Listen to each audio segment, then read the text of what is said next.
You ruined everything, my brother yelled, his voice trembling with fury. Across the room, our mother didn't speak. She just smiled, calm and cold, like she'd waited years to watch it all fall apart. In that moment, I realized they feared the truth more than they ever feared losing me. Welcome to Stories by Mr. Best. Today's story is about a son who exposes the dark truth behind his father's disappearance and brings down the very family that tried to silence him. Before we begin, don't forget to like, share, and subscribe for more powerful stories that leave you speechless. I always knew I was the spare, the afterthought, the silent seat filler in the family photo. My brother, Daniel, was the chosen one, first in everything, gifted with charm, good looks, and the kind of smile that made our mother weep with pride. I watched them build him up for years, stone by stone, with praises laid like bricks while I was left in the shadow of their ambition. What I didn't know, back then, was that their love for Daniel wasn't just favoritism, it was protection. It was fear. Because they knew something I didn't, and they were desperate to keep it buried. Growing up, I was used to taking the blame for things I didn't do. A shattered vase? I must have knocked it over. Missing money? I probably lost it at the store. A teacher's complaint? Surely, I was the one who provoked it.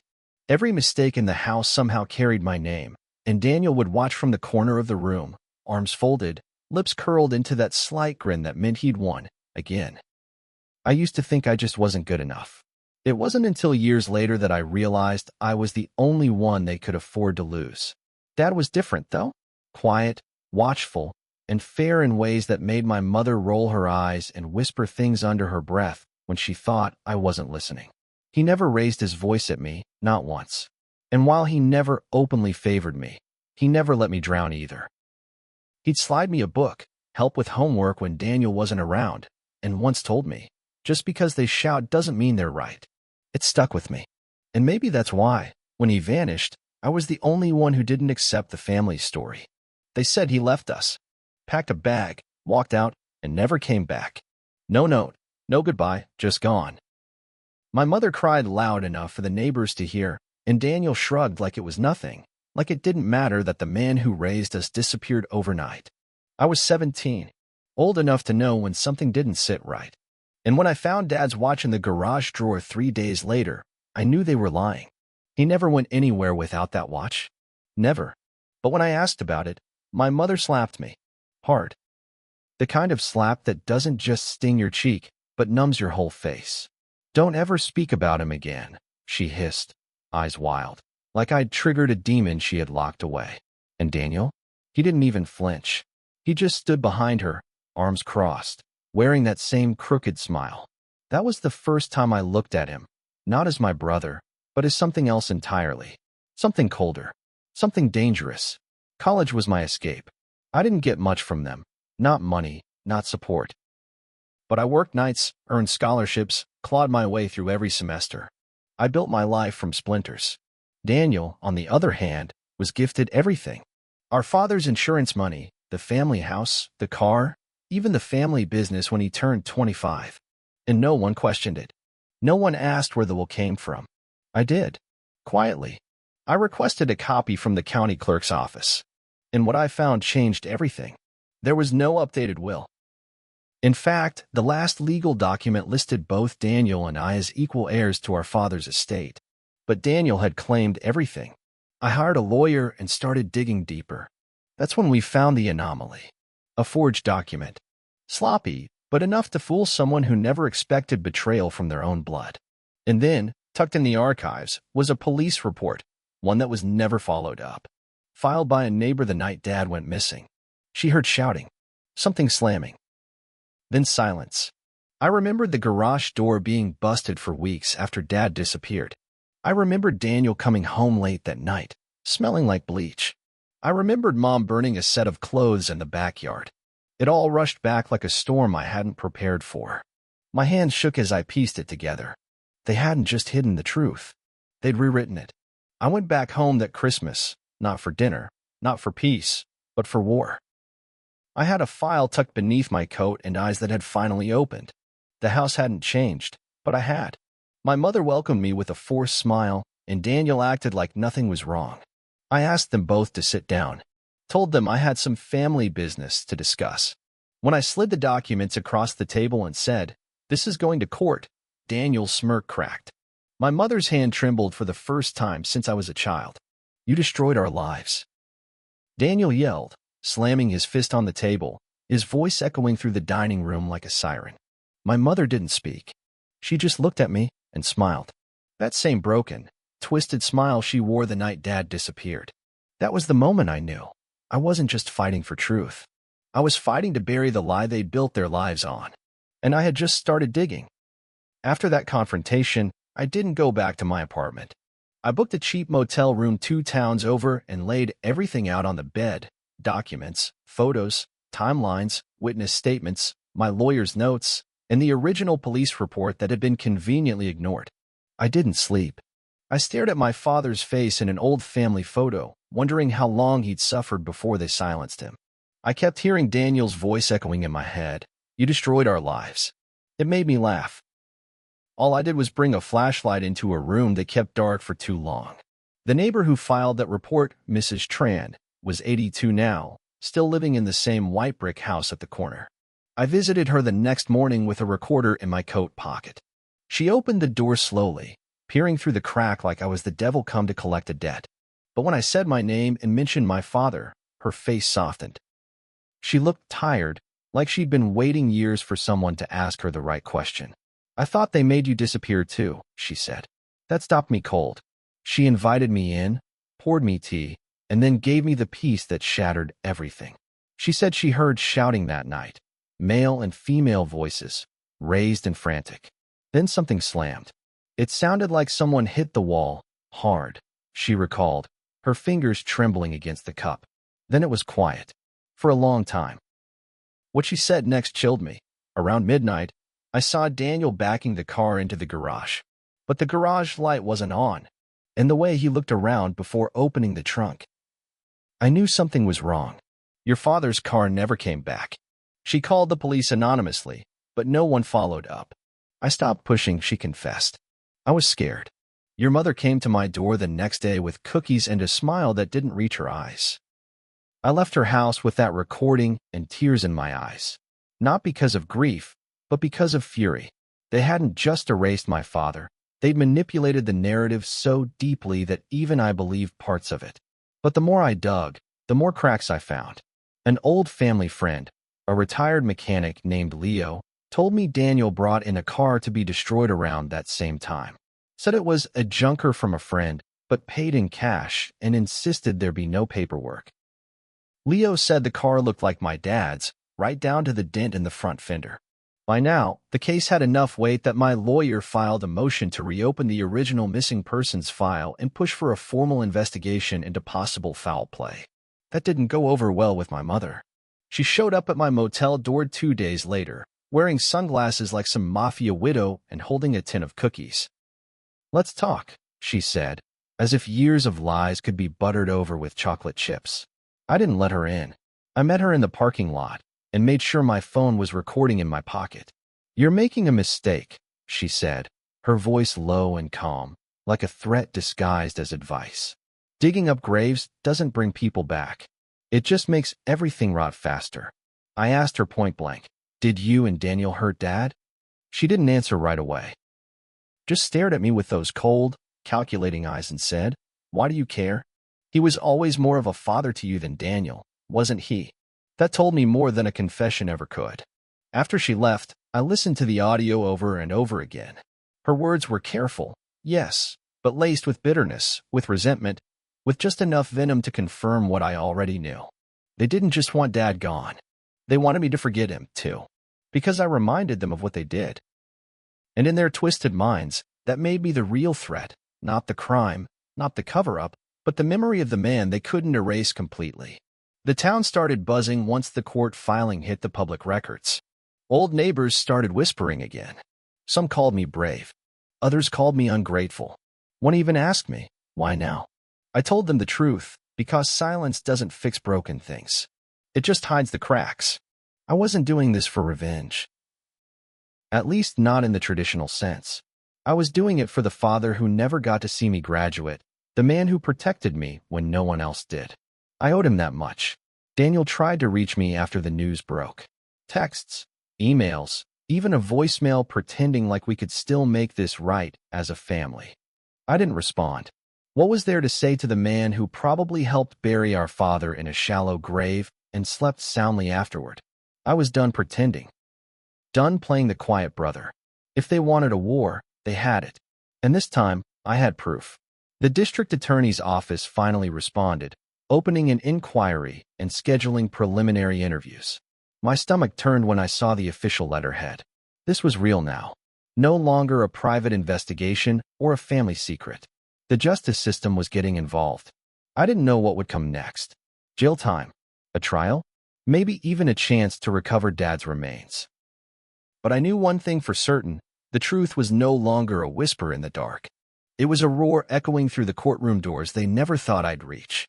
As I sat in that motel room with the window cracked open to the winter air, I looked up at the night sky and whispered to the man I never got to say goodbye to.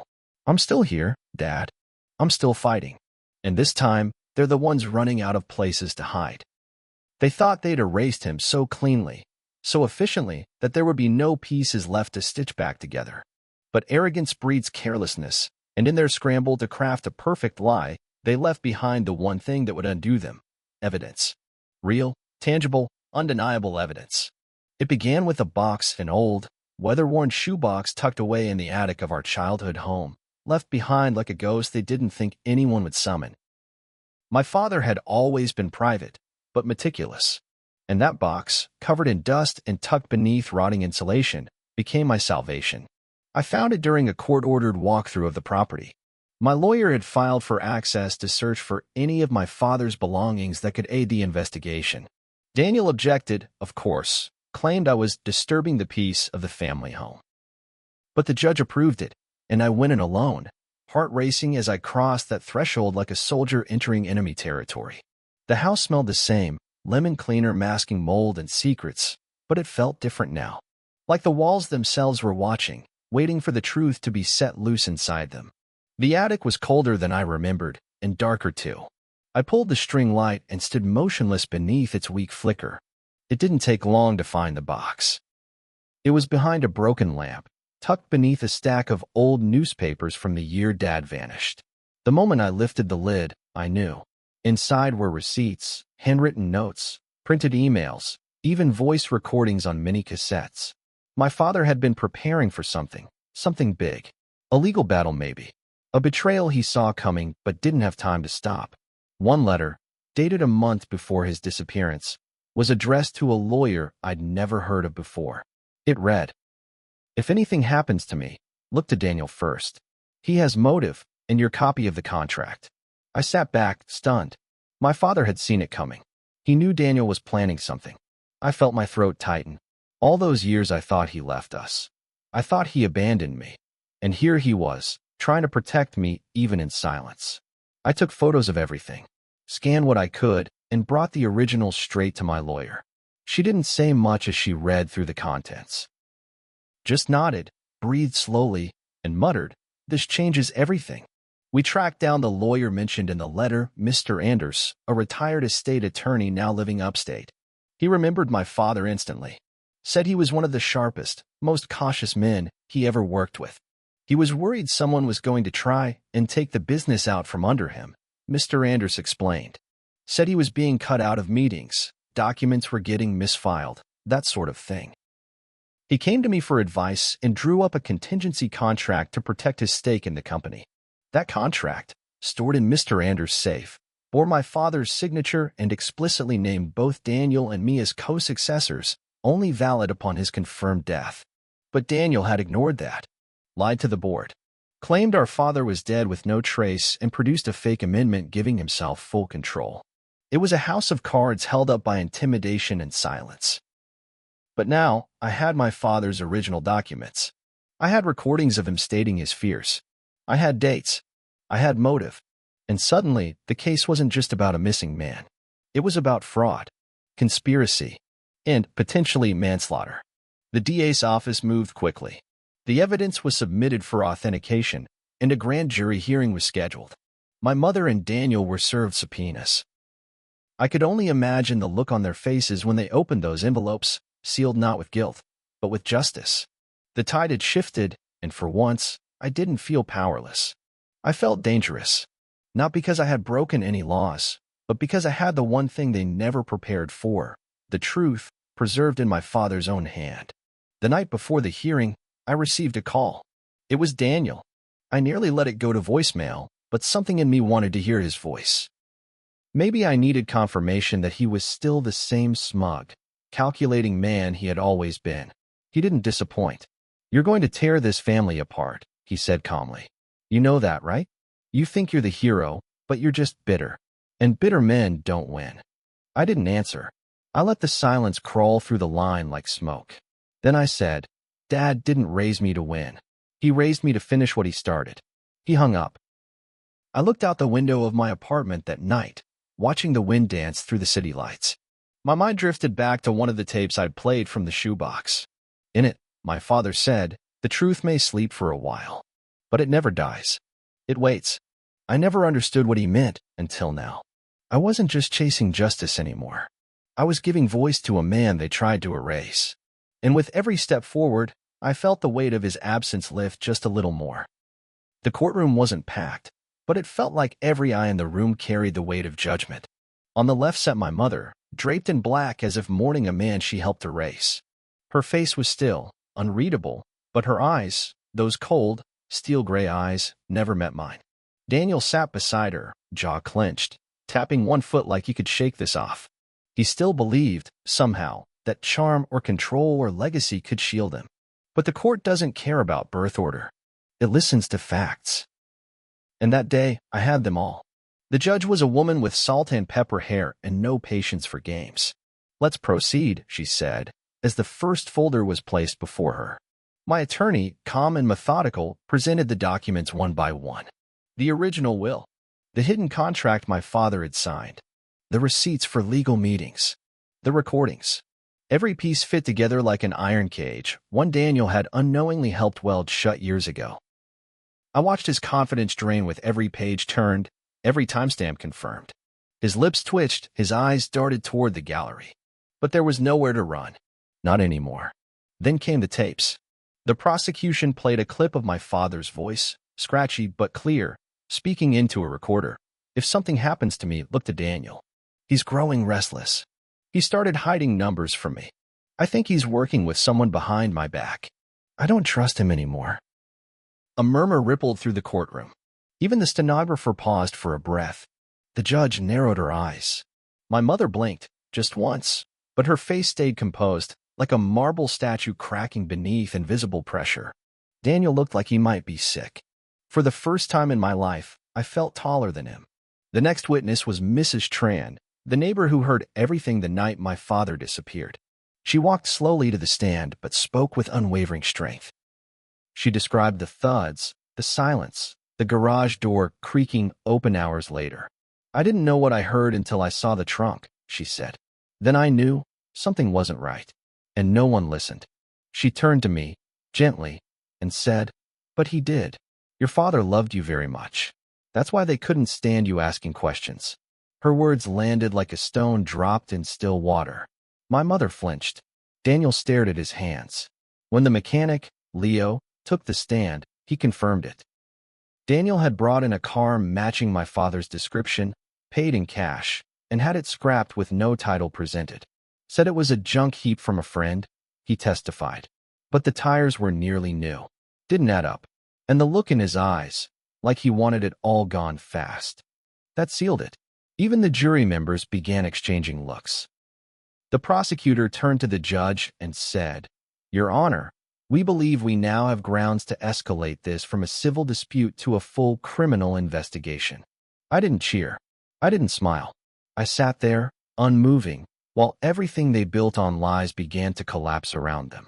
Daniel stood up suddenly and shouted, "He's making this all up.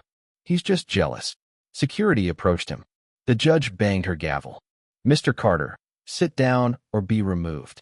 He froze, chest heaving, but I saw it. He wasn't yelling at the courtroom. He was yelling at me. And for the first time, I didn't flinch. I just looked at him and said nothing. Let the silence do what years of begging never could. The judge adjourned the hearing with a stern order. all business operations under Daniel's control would be frozen pending further investigation. The house was to be seized for evidence collection. My father's case, once stamped as missing, presumed deceased, was now officially reopened as a suspected homicide. I walked out of that courtroom into the cold sunlight feeling like a man carrying the bones of a truth no one wanted to find, but that demanded to be buried properly. Reporters shouted questions. Cameras flashed. But I kept walking. I wasn't there for the noise. I was there for justice. That night, Daniel called again. One word left on voicemail. Why? Not how. Not what do you want. Just why. I didn't return the call. Because the answer was simple. Because he raised me to know right from wrong. And you raised yourself on lies. The next morning, I received notice that Daniel had officially retained a criminal defense attorney. My mother, meanwhile, vanished from the public eye. No more interviews. No more family dinners. The empire they built on silence was cracking from every side, and I had become the earthquake they never expected. But I wasn't done. Not yet. They say justice moves slow, but when it arrives, it doesn't knock, it breaks the door. The morning Daniel was arrested, I stood across the street from the family office he once ruled like a king. He came out in cuffs, flanked by 2 officers, his tie crooked and face drained of the charm he once weaponized. He didn't look at me, but I looked at him long and hard. That wasn't just my brother. That was the architect of my father's erasure, the fraud who smiled through every lie, and now the man finally tasting what consequences felt like.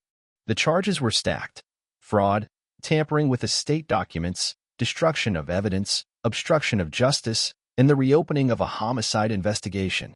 It wasn't a formal murder charge yet, but the district attorney made it clear if human remains were found, the case would escalate. For now, Daniel was held without bail due to the severity and the volume of the charges. The courtroom's verdict had shattered his reputation. His business partners dropped him, clients pulled out, and the board of the company my father built suspended all activity pending investigation. In the span of a month, Daniel had gone from air to headline. And my mother? She retreated into silence. No statements, no tears, just a letter. Delivered to my lawyer's office and signed, filled with half-hearted apologies masked as wisdom. A mother does what she must to keep her family intact. I protected what I thought mattered. If you've decided that truth is more important than peace, then I accept that. I didn't respond. Because there's no peace in silence. Not when silence was used to bury a man who loved us both.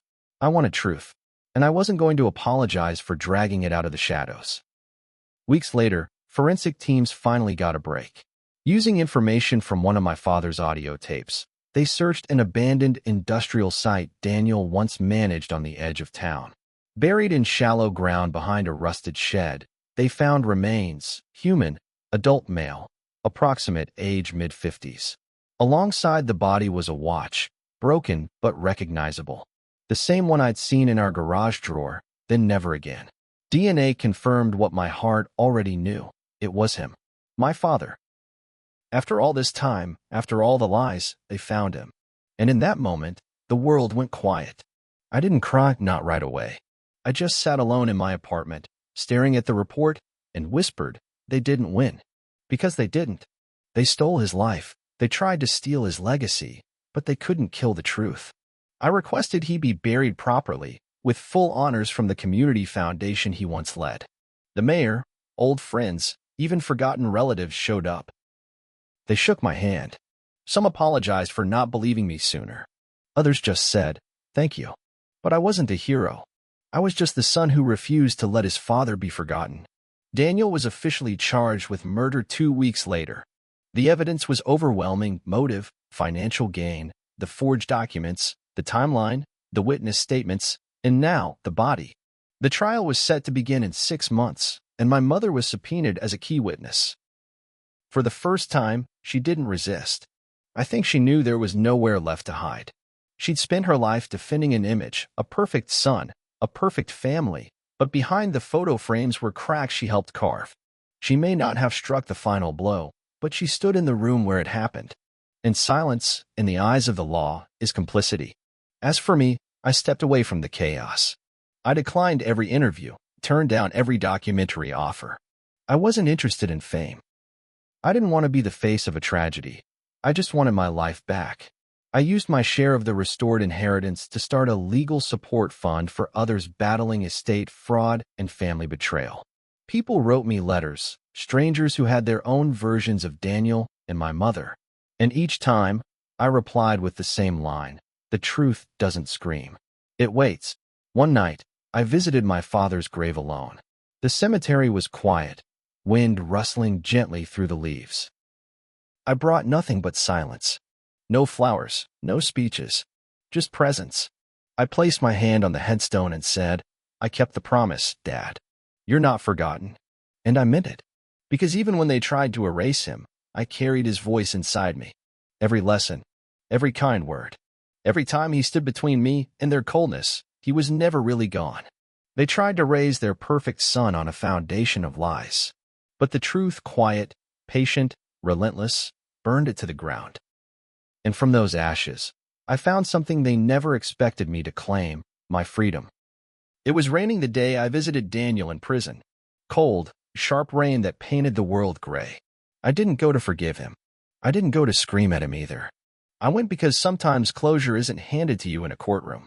Sometimes it's earned by looking into the eyes of the person who broke everything and realizing they no longer have the power to define you. I walked past heavy doors, silent guards, and long hallways of flickering lights until I reached the visitor's room. He was already seated, leaner, paler, but still trying to sit like a king. We locked eyes, and for a long time, neither of us said a word. His hands were cuffed, resting on the table, trembling slightly. There was no trace of the brother who used to walk 3 steps ahead of me like a prince. What sat before me now was a man stripped of pride, of lies, and of the illusion that he was untouchable. He spoke first. I didn't mean for it to go that far. His voice cracked halfway through, and I could hear the rehearsed guilt in it, the same kind of guilt that hopes for sympathy, not redemption. I leaned forward and kept my voice calm. You knew what you were doing. You made choices. And every time you could have stopped, you didn't. He opened his mouth like he wanted to argue, but I held up my hand. This isn't a debate, Daniel. This is me telling you I'm done carrying your shame. His eyes darted downward. For once, there was no smirk, no performance, no manipulation. He just looked like a man undone by his own hands, staring down at a life that no longer belonged to him. I thought Dad would back down, he muttered. He was going to change the company structure, cut me out. I didn't flinch. So you killed him? I asked. The question wasn't meant to provoke. It was meant to clarify. He stared at the wall for what felt like an eternity before he finally whispered, I just wanted him to stop. That was it. No confession, no denial, just those 6 words. And I knew then that he had buried more than our father. He'd buried the part of himself that could face who he really was. My time was almost up. I stood, ready to walk away from a chapter one never wanted to write. Before I left, he looked up and asked, Do you hate me? I paused, choosing my words with care. No, I said. I hate what you did. I hate what it took from all of us. But I won't waste what's left of my life hating you. That's what you would have done. I'm not you, Daniel. Not even close. And with that, I walked away. He didn't call after me. He didn't even move. I think he knew that was the last time we'd ever share air. Weeks passed, and the trial concluded with a unanimous verdict. Guilty. Life in prison without the possibility of parole. My mother, called as a witness, gave carefully calculated testimony, enough to avoid perjury, not enough to save her soul. She walked out of that courtroom alone. I never saw her again. A year later, I received a letter postmarked from a nursing home. She'd been diagnosed with advanced dementia and didn't remember who I was. Part of me felt nothing. Another part wondered if she ever truly knew me to begin with. I moved to a smaller city not long after, quiet, clean, and free from the echoes of a past too heavy to carry. I found work helping families fight fraud and financial abuse. I bought a modest home with a garden my father would have loved. On weekends, I volunteer at a center for young people who've lost their parents. Sometimes, I sit with a kid who won't speak and just let them know silence can be healing when it isn't forced. Other times, I talk. I tell stories. I speak my father's name out loud. Because names matter. They are anchors, even in stormy seas. One summer evening, as the sun dipped low over my backyard, I pulled out the old shoebox again. I hadn't opened it in months. I read through my father's notes slowly, letting his handwriting guide me back to the man whose presence still filled the quiet corners of my mind. At the bottom of the box was something I'd missed before, a sealed envelope addressed to my sons. Inside was a single sheet, written in careful script. Who you choose to be when I'm gone will matter more than anything I left behind. Be honest, be brave, and don't let anyone rewrite your truth. I folded the letter back into the envelope, tears brimming but not falling. I had made my choice. I had rewritten nothing. I had remembered everything. And now, I was finally free to forget. If this story moved you, don't forget to like, share, and subscribe to our channel for more powerful stories of truth, justice, and redemption. Your support helps us keep uncovering voices that refuse to be silenced. Stay tuned, because the next story might just speak to a part of you waiting to be heard.